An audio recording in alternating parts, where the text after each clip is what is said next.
Hi guys, welcome back sa aking tutorial about sa paano ma-block ang messenger account sa messenger. Ano pa ang ibang paraan paano ma-block ang isang messenger account sa messenger.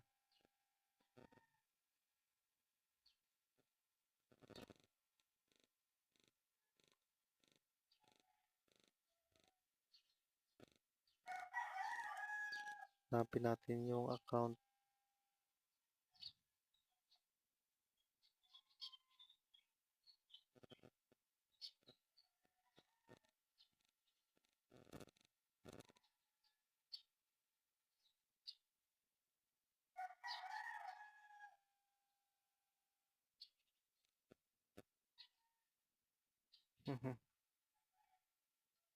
Haba ng mga pangalan.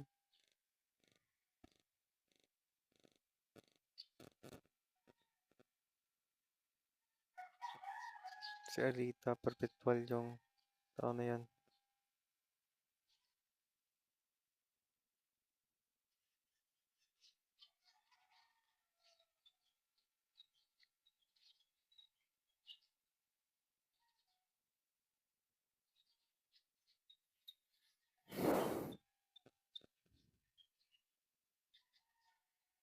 Wala na.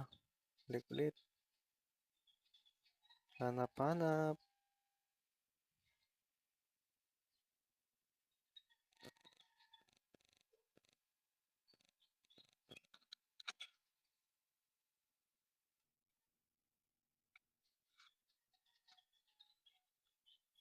Tsaka may bonus ako guys kung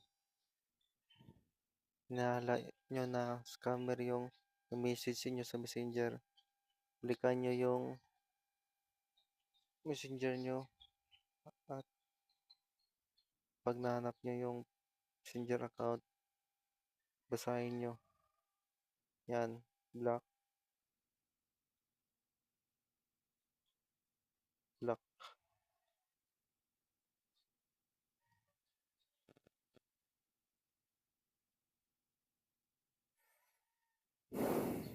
Paano malaman kung hanggang kailan kayo maghihintay pag nag-block, unblock kayo sa tao.